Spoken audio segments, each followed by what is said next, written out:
"Hello, mister, Mama has a fever. Here's $1, could you help her?" The little voice cried out. In my world, $1 buys a life or ends one.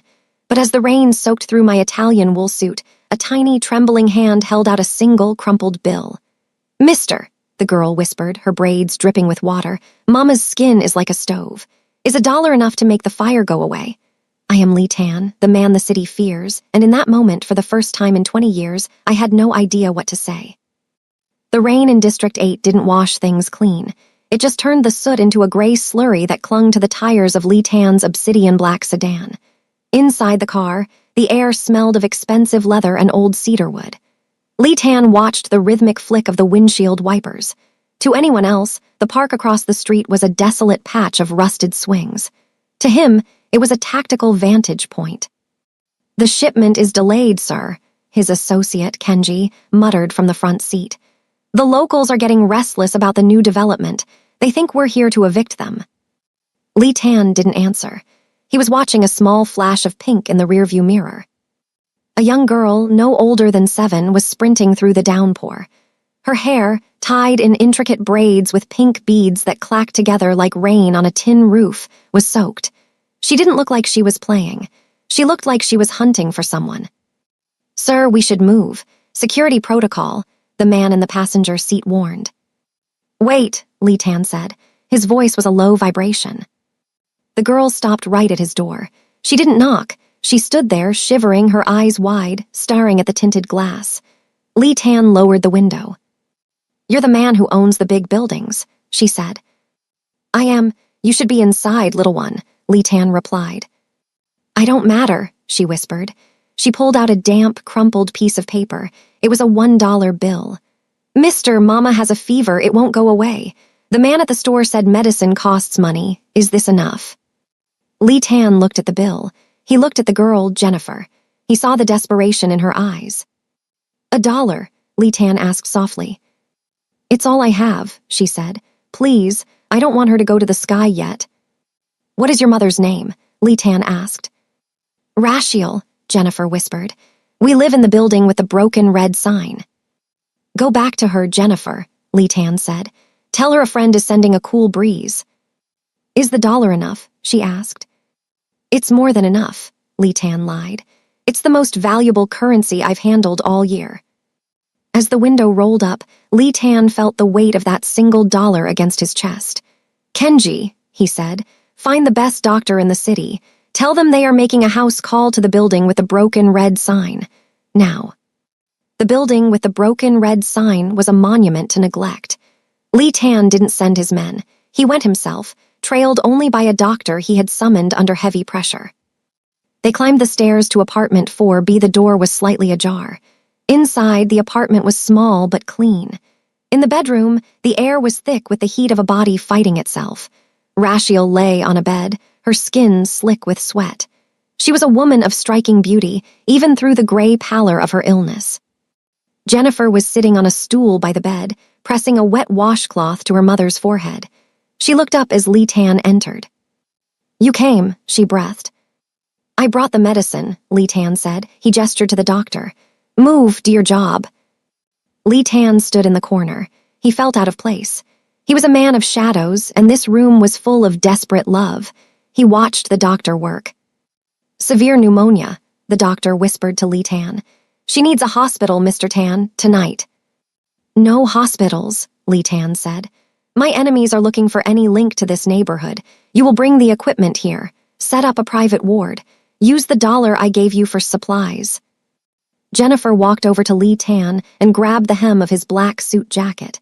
"Is she going to be okay, Mr. Boss?" Lee Tan looked down at her. "She is going to be fine, Jennifer. I've already paid the bill." But as he spoke, his phone vibrated. A text from his security team. "The syndicate knows you're at the apartment. They think you've gone soft. Ambush potential. High." Lee Tan stepped out of the building to find 4 black SUVs idling at the curb. A man named Vance, a rival within the organization, stepped out. "Lee," Vance said with a sneer, "word got around you were playing social worker in the slums. The board thinks you're losing your edge over a woman and a brat." Lee Tan adjusted his cufflinks. My business in this district is my own, Vance. Go home. Maybe we should go upstairs and see what's so special about them, Vance suggested, nodding toward his armed guards. In one fluid motion, Lee Tan was in Vance's space. He didn't pull a weapon. He didn't need to. The sheer aura of controlled violence radiating from him made the guards freeze. If you so much as look at the directory of this building, Lee Tan whispered, I will erase your name from every ledger in this city. You won't be dead. You'll be forgotten. Vance paled and backed away. It's just business, Lee. It became personal when she handed me $1, Lee Tan said. Now get out. As the SUVs sped away, Lee Tan looked up at the window of 4B inside. Rashiel stirred. Her eyes fluttered open, catching the silhouette of the man standing in the street below. She didn't know who he was, but for the first time in weeks, the crushing weight in her chest felt lighter. Jennifer sat by her side, holding her hand. The man with the $1 is watching, Mama. We're safe. Lee Tan stood there until the sun began to peek over the industrial skyline. He had a war to win and a mother to save. The next 48 hours were a blur of calculated risks. Under Lee Tan's strict orders, apartment 4B was transformed into a high-tech medical suite disguised behind the peeling wallpaper of District 8. Oxygen tanks were smuggled in inside laundry crates, and heart monitors were silenced so the neighbors wouldn't hear the rhythmic beep of survival. Lee Tan didn't leave. He occupied the small wooden chair in the kitchen, his laptop open, managing a multi-million-dollar empire while the smell of Rashiel's jasmine-scented candles fought against the medicinal odor of the nebulizer. Jennifer became his silent shadow. She didn't ask questions about the men in suits standing guard at the stairwell, nor did she ask why the doctor looked terrified every time Lee Tan glanced at him. Instead, she brought him a lukewarm cup of water. You don't sleep, Mr. Lee, she asked, her voice small. Sleep is a luxury for people who aren't holding $1 bill for safekeeping, Lee Tan replied, his eyes never leaving the monitor. Mama's hand is cooler today, Jennifer said. A tiny smile breaking through her exhaustion. The fire is going out. Lee Tan looked at the girl. Her resilience was a sharp contrast to the men he dealt with daily, men who crumbled at the first sign of a stock dip. She's a fighter, Jennifer, just like you. But the peace was a thin veil. On his screen, Lee Tan watched a series of encrypted messages. His bank accounts in Singapore were being flagged. The syndicate wasn't just watching, they were strangling his resources. They wanted to see if he would sacrifice his empire for the woman in the next room. Jennifer, Lee Tan said, closing his laptop. Go sit with your mother. Tell her that no matter what noise she hears outside, she is not to open the door. Are the bad men coming? Lee Tan stood up, straightening his tie. No, I'm going to make sure they never even think about this street again. Lee Tan summoned a meeting of the syndicate's inner circle, not in a boardroom, but in a neutral, high-security warehouse near the docks. He knew that to save Rashiel and Jennifer, he couldn't just be a protector. He had to be a predator. 7 men sat around a steel table. Vance was there, looking smug, flanked by elders who had built the organization on blood and silence. You've been distracted, Lee, the eldest, a man named Hwan, said. A girl, a sick woman. You've stalled the redevelopment project for a single tenement building.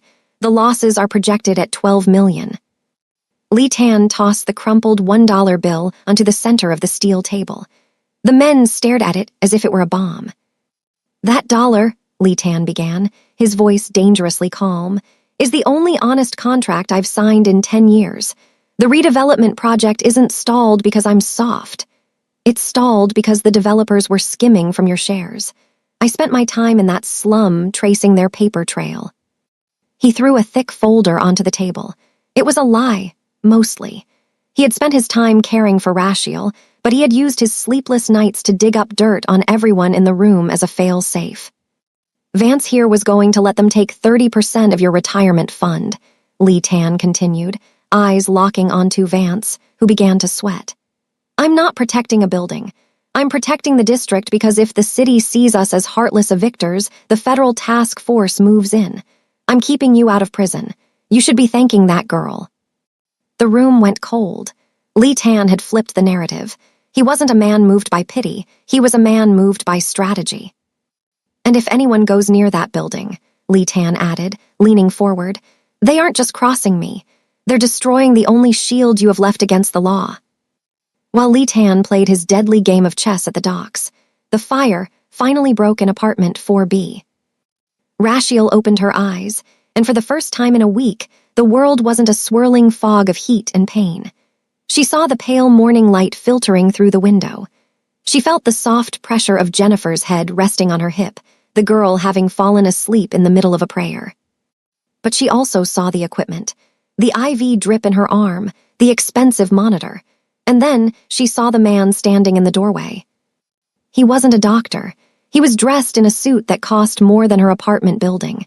He looked tired, his dark hair slightly disheveled, but his eyes were like flint. "Who are you?" Rashiel whispered, her voice a raspy ghost of itself.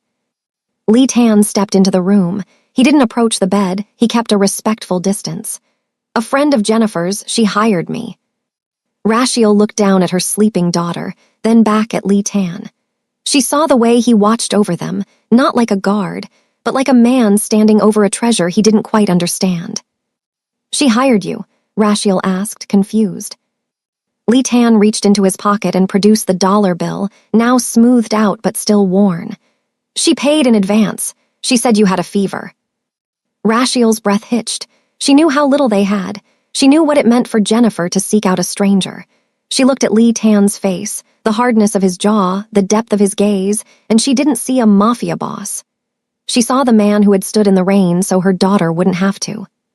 "You saved us," Rashiel said, tears welling in her eyes.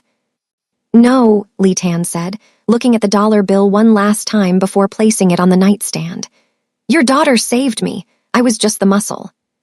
Suddenly, a loud crash echoed from the hallway. Kenji burst in, his face pale. "Sir, we have a problem. Vance didn't take the deal. He's outside with a crew. He's not coming for the money, he's coming for the weakness." Lee Tan's face transformed instantly back into a mask of stone. He looked at Rashiel, then at the terrified Jennifer who had just woken up. "Stay under the bed," Lee Tan commanded. "Don't come out until I say the word dollar." The hallway of the tenement felt like a pressurized chamber. Lee Tan stood alone in the dim light of the flickering fluorescent bulbs, the door to 4B locked behind him. He heard the heavy, rhythmic thud of boots on the stairs, Vance's men, desperate to prove that Lee Tan had lost his grip. Vance appeared at the end of the corridor, flanked by 4 men holding heavy iron pipes and suppressed sidearms. "You should have stayed in the boardroom, Lee," Vance sneered. "Building a nursery in a war zone, that's not business. That's a funeral." Lee Tan didn't reach for a weapon. He simply stood with his hands behind his back, a shadow against the peeling paint.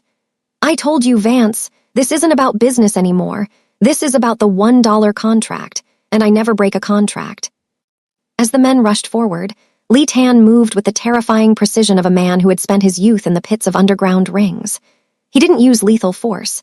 That would bring the police to Rashiel's doorstep. Instead, he used the architecture of the building against them. He swung a loose metal handrail, parrying a pipe and sending a man crashing into the drywall. He moved like smoke, his movements a blur of black silk and focused intent. Inside the room, Rashiel held Jennifer tight. They heard the muffled sounds of the struggle, the grunts, the heavy falls, the metallic clatter. Jennifer buried her face in her mother's chest. "He's fighting the monsters, Mama," she whispered. Rashiel, though weak, felt a surge of protective instinct. She looked at the heavy oak dresser. She might not have been a warrior, but she wasn't going to let Lee Tan fight alone. Outside, Lee Tan stood over a gasping Vance. He hadn't broken a bone, but he had shattered Vance's pride. He leaned down, grabbing the man by his expensive collar. "Go back to the board. Tell them the district belongs to the people who live here now. If a single brick of this building is touched, I will liquidate every asset you have ever loved." Vance scrambled away, his men dragging him toward the exit. The silence that followed was heavier than the noise. The aftermath of the skirmish brought a strange, new reality to District 8. Lee Tan didn't go back to his high-rise penthouse. He stayed in a nearby apartment he'd purchased overnight, transforming it into a command center. He used his vast resources to do something the syndicate found baffling. He started fixing things. He didn't just pay for Rashiel's medicine. He bought the entire building. He hired local contractors to fix the elevator, the heating, and the broken red sign. One evening, a week after her recovery, Rashiel knocked on the door of his temporary office. She was wearing a simple yellow dress, her strength returned, her eyes clear and searching. "Why are you doing this, Lee?" she asked, standing amidst the blueprints of a new community clinic. "You're a man of secrets. You could have just given us the money and disappeared." Lee Tan looked up from his desk. He saw Rashiel, not as a victim, but as a woman of immense dignity who had raised a child like Jennifer in the heart of a storm. "I've spent 20 years building walls," Lee Tan said quietly. "I thought power was the ability to control people through fear. But Jennifer, she showed me a different kind of power.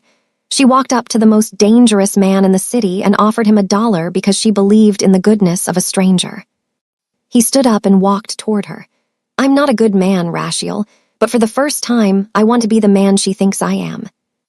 Rashiel reached out, her hand tentatively touching his arm.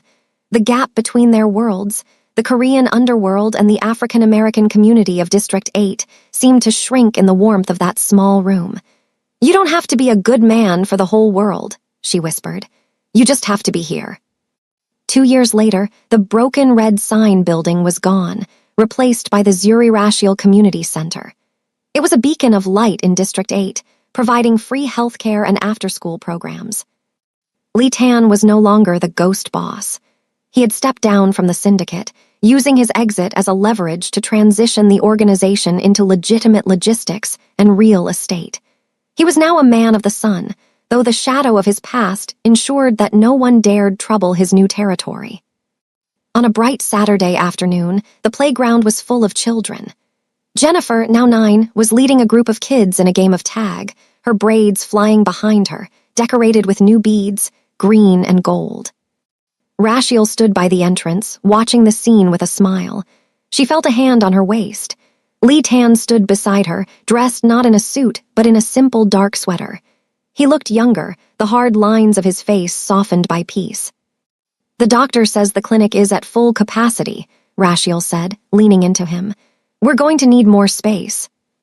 Lee Tan smiled, a genuine expression that reached his eyes. "I've already bought the lot next door. It's handled."